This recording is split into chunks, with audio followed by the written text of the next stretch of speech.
14 अगस्त 1947 ये वो रात थी जब दुनिया गहरी नींद में सो रही थी, लेकिन हिंदुस्तान जाग रहा था। हिंदुस्तान अपनी उस आजादी के लिए जाग रहा था जिसकी कीमत लाखों वीर शहीदों ने अपने खून से चुकाई थी। 15 अगस्त 1947 सिर्फ एक तारीख नहीं है, बल्कि ये वो दिन है जिसके लिए भगत सिंह, राजगुरु और सुखदेव ने हंसते हंसते फांसी के फंदे को चूम लिया।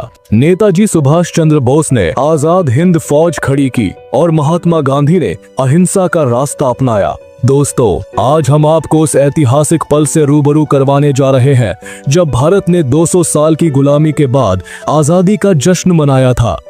1 सितंबर 1939 से लेकर 1945 तक चलने वाली सेकेंड वर्ल्ड वॉर में भले ही ब्रिटिश प्रधानमंत्री वेस्टन चर्चिल ने ब्रिटेन को जीत दिलवाई थी, लेकिन इस जंग में ब्रिटिशर्स की कमर टूट गई थी। वहीं दूसरी तरफ भारत में आजादी के लिए आंदोलन काफी तेज हो चुके थे।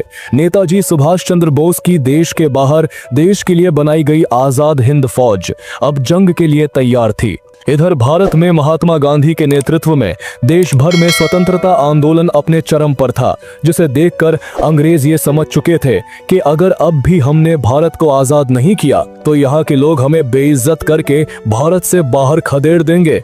ऐसे में ब्रिटेन के नए प्रधानमंत्री क्लेमेंट एटली ने 20 फरवरी 1947 को ब्रिटेन की हाउस ऑफ कॉमन्स में घोषणा करते हुए कहा कि हम 30 जून 1948 तक भारत को पूरी तरह से आजाद कर देंगे।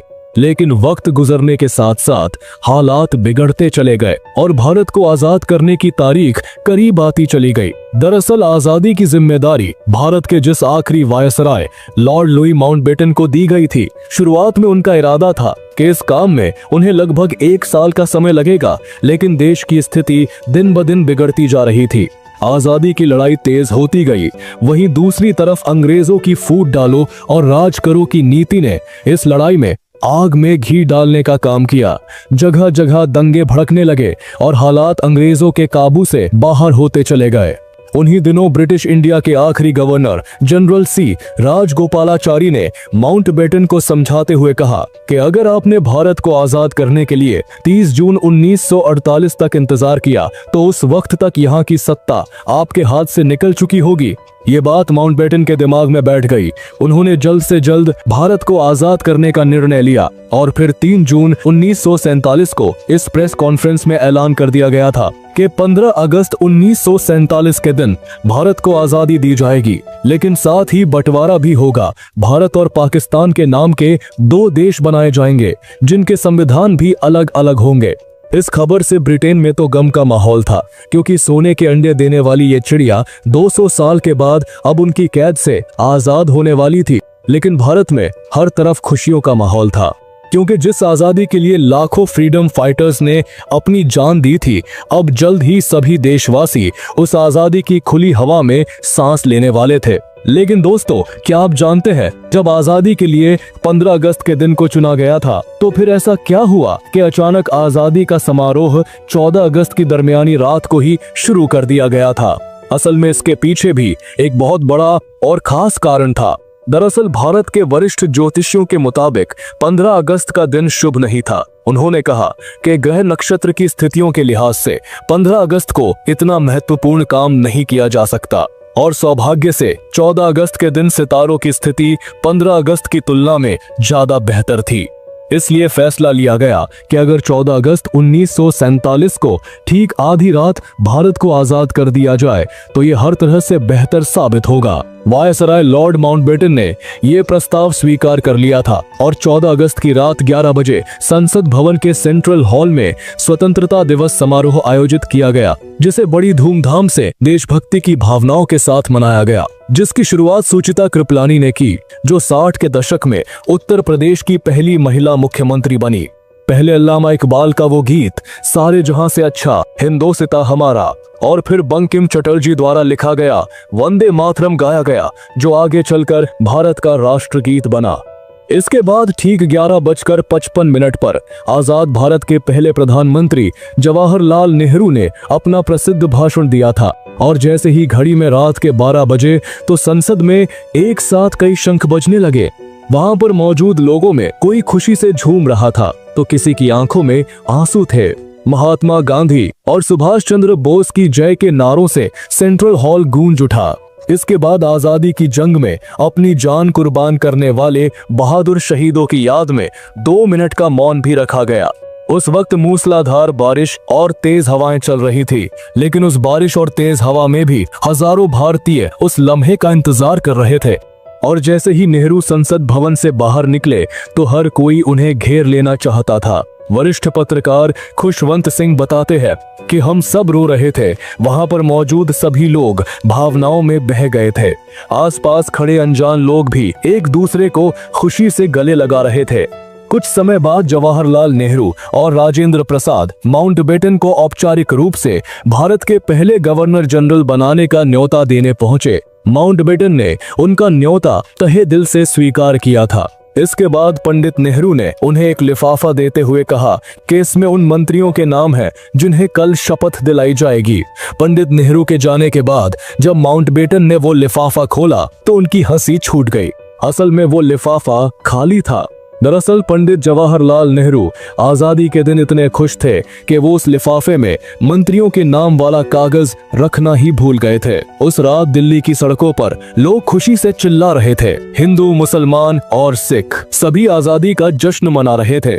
आजादी का यह समारोह सिर्फ दिल्ली तक सीमित नहीं था, बल्कि देश के हर कोने में स्वतंत्रता दिवस का जश्न मनाया जा रहा था। जैसे सपनों के शहर मुंबई में वहां के मेयर ने ताज जैसे खूबसूरत होटल में सभी के लिए डिनर पार्टी का आयोजन किया था, वहीं हिंदुओं के धार्मिक शहर बनारस में एक मुसलमान के द्वारा राष्ट्रीय झंडा फहराया गया।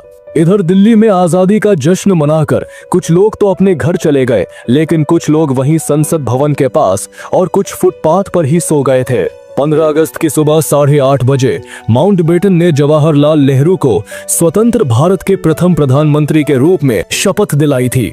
दिल्ली की सड़कों पर लाखों लोगों का सैलाब उमड़ पड़ा। सड़कें लोगों की भीड़ से इतनी खचाखच भरी हुई थी कि गाड़ी तो छोड़िए, साइकिल से गुजरना भी मुमकिन नहीं था। शाम 5 बजे इंडिया गेट के पास प्रिंसेस पार्क में माउंटबेटन को भारत का तिरंगा झंडा फहराना था। उस वक्त अनुमान लगाया गया कि करीब 3000 लोग ही आएंगे, लेकिन जब कार्यक्रम शुरू हुआ तो धीरे धीरे लोगों की भीड़ बढ़ती चली गई और देखते ही देखते 5 लाख के करीब लोग इकट्ठा हो गए। इतनी भीड़ भारत के इतिहास में कुंभ स्नान के अलावा किसी भी अवसर पर एकत्रित नहीं हुई थी। उस पल का अंदाजा आप इस बात से भी लगा सकते हैं कि भीड़ को रोकने के लिए लगाई गई बल्लियां, बैंड वालों के लिए बनाया गया मंच, खास मेहमानों के लिए बैठने की जगह और रास्ते के दोनों ओर बंधी रस्सियां भी भीड़ की इस लहर में बह गई थी। बैंड वालों के आसपास लोगों की भीड़ इतनी ज्यादा थी कि उनके लिए ढोल बजाना भी नामुमकिन हो गया था। लोग एक दूसरे से इतना सट कर बैठे थे कि उनके बीच से हवा का गुजरना भी मुश्किल था।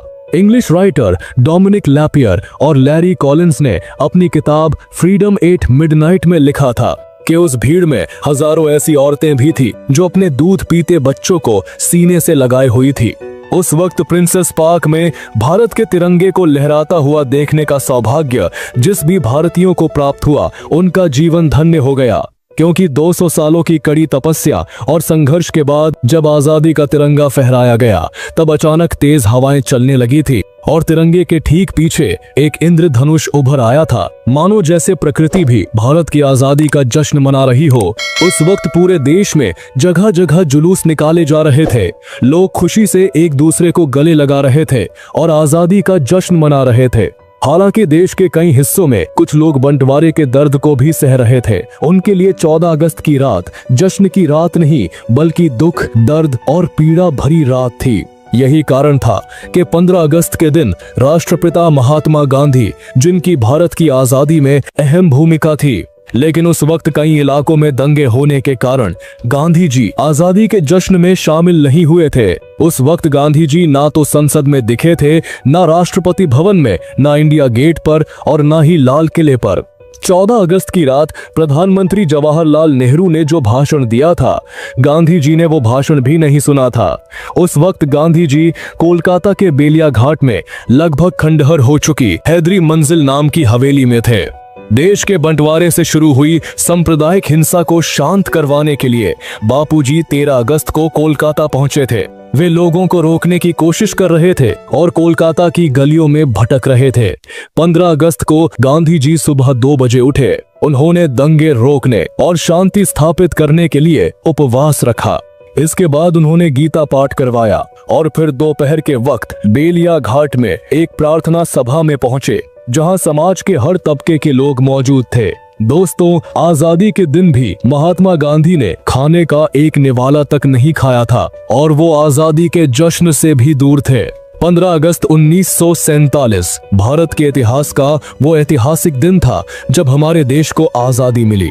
वही आजादी जिसके लिए भगत सिंह, राजगुरु, सुखदेव और चंद्रशेखर आजाद जैसे लाखों क्रांतिकारियों ने हंसते हंसते अपने प्राणों की आहुति दे दी। वही आजादी जिसके लिए नेताजी सुभाष चंद्र बोस ने देश के बाहर जाकर देश के लिए आजाद हिंद फौज खड़ी कर दी थी। वही आजादी जिसे अहिंसा से पाने की कोशिश में महात्मा गांधी, सरदार पटेल और पंडित जवाहरलाल नेहरू के साथ करोड़ों भारतीयों का काफिला खड़ा था। दोस्तों, अगर आप भी देश को आजादी दिलवाने वाले फ्रीडम फाइटर्स पर गर्व करते हैं तो उनके सम्मान में कमेंट बॉक्स में जय हिंद जरूर लिखें। अगर आपको यह वीडियो अच्छा लगा हो तो इसे लाइक और शेयर करें। ऐसी ही ऐतिहासिक और दिलचस्प वीडियोस देखने के लिए हमारे चैनल को सब्सक्राइब करके पास वाली घंटी को भी जरूर दबाएं। जय हिंद।